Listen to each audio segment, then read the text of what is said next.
Assalamualaikum warahmatullahi wabarakatuh. Kami dari kelompok 2 yang hari ini akan mempresentasikan materi kami yang berjudul saponin.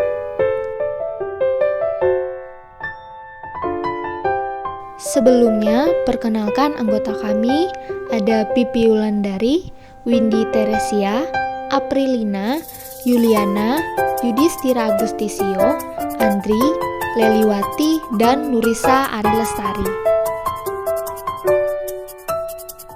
Definisi saponin merupakan senyawa glikosida triterpenoida ataupun glikosida steroida yang merupakan senyawa aktif permukaan dan bersifat seperti sabun serta dapat dideteksi berdasarkan kemampuannya membentuk busa dan mengemolisa sel darah merah. Pendahuluan yang pertama, bila terhidrolisis yaitu aglikon yang disebut dengan sapogenin. Yang kedua, saponin mampu menghemolisis butir darah merah, bersifat racun bagi hewan berdarah dingin, dan banyak diantaranya digunakan sebagai racun ikan dan serangga. Yang ketiga, saponin yang berpotensi keras atau beracun seringkali disebut sebagai sapotoksin. Sifat-sifat saponin: 1. Mempunyai rasa pahit. 2. Dalam larutan air membentuk busa yang stabil. 3. Menghemolisa elektrosit. 4. Merupakan racun kuat untuk ikan dan amfibi. 5. Pembentukan persenyawaan dan kolesterol dan hidroksiteroid lainnya. 6. Sulit untuk dimurnikan dan diidentifikasi.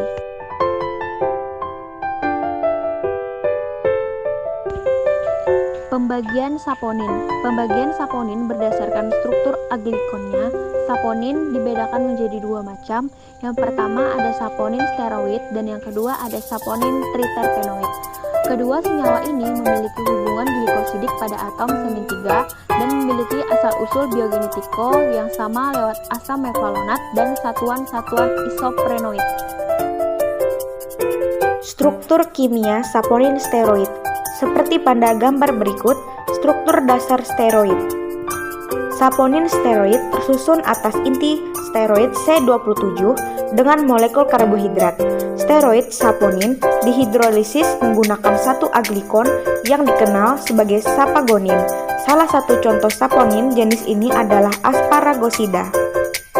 Struktur kimia saponin tritepenoid. Seperti gambar pada berikut, saponin tritepenoid tersusun atas inti titrepenoid dengan karbohidrat molekul. Salah satu jenis contoh saponin ini adalah asiatosida. Senyawa ini terdapat pada tumbuhan gatukola yang tumbuh di daerah India. Senyawa ini dapat dipakai sebagai antibiotik. Di sini terdapat bagian pembagian saponin, di mana saponin ini terbagi menjadi dua, yaitu ada glikon dan aglikon.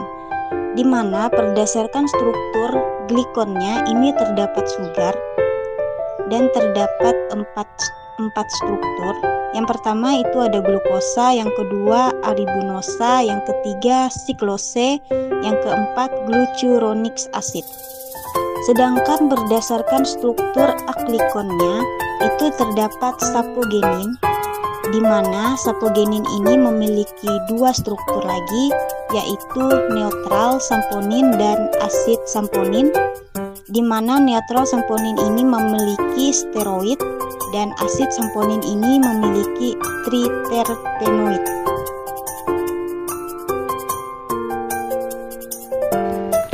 Macam-macam simponin. Yang pertama, koelogin simponin campuran dari 3 atau 4 simponin. Yang kedua, alfalfa simponin campuran dari paling sedikit 5 simponin. Dan yang ketiga, saibane simponin terdiri dari 5 propagasi yang berbeda dengan sipogoni atau karbohidratnya atau dalam kedua-duanya. Aktivitas biologi simponin. Simponin dapat menyebabkan sel darah pecah atau lisis. Ini disebabkan karena simponin dapat berkaitan dengan kolesterol dari membran sel. Aktivitas ini berkurang atau kalau aglesenol dibuang, mempengaruhi sistem imun.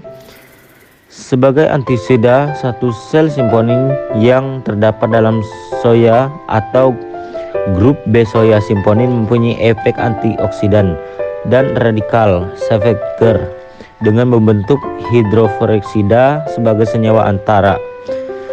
Sebagai glukosa darah mempunyai aktivitas seperti ilusin, dapat menghambat liposis, meningkatkan glukosa uptake oleh sel adipose. Di sini terdapat struktur kimia biosintesis saponin. Biosintesis pada baik saponin dengan steroid maupun triterpen hampir sama. Semua senyawa ini memiliki jalur asam mefalonat yang diperoleh dari asetil CoA sebelum membentuk steroid biosintesis. Ini membentuk senyawa squalen yang merupakan jenis triterpen yang merupakan gabungan dari dua farnesil piroforsafat. Setelah membentuk squalen, maka terjadi reaksi oksidasi pada atom C nomor 3 sehingga berbentuk OH. Setelah itu terjadi pembentukan epoxidasqualen. Senyawa ini akan terjadi siklisasi menjadi lanosterol yang merupakan bentuk dasar dari senyawa steroid. Sedangkan perbedaan yang dengan triterpen adalah pada jumlah cincin dan bentuk cincin keempat dan kelima pada triterpen. Masing-masing cincin tersebut memiliki 5 atom korban.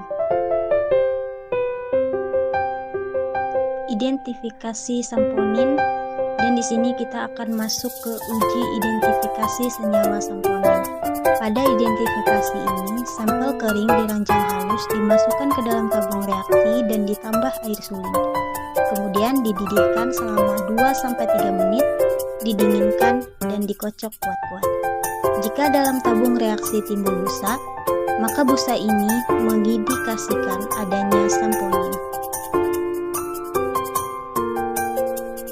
Identifikasi saponin.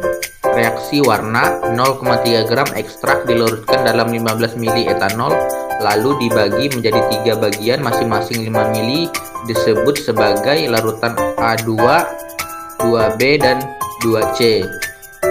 Uji Lieberman-Bürkhen 1 larutan A2 digunakan sebagai blanko.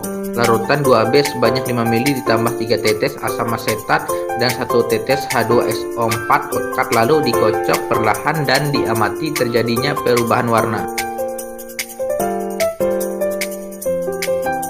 Identifikasi saponin. Terjadinya warna hijau biru menunjukkan adanya saponin steroid, warna merah ungu menunjukkan adanya saponin triterpenoid, dan warna kuning muda menunjukkan adanya sapogenin jenuh. Uji Salkowski. Yang pertama, larutan 2A digunakan sebagai blanko, larutan 2C sebanyak 5 ml ditambah 1-2 ml H2SO4 pekat melalui dinding tabung reaksi. Yang kedua, adanya steroid tak jenuh ditandai dengan timbulnya cincin warna merah. Ada pula uji kromatografi lapis tipis atau KLT. Kesimpulan, pertama, glikosida saponin adalah glikosida yang agalikonnya berupa sapogenin. Saponin tersebar luas di antara tanaman tinggi.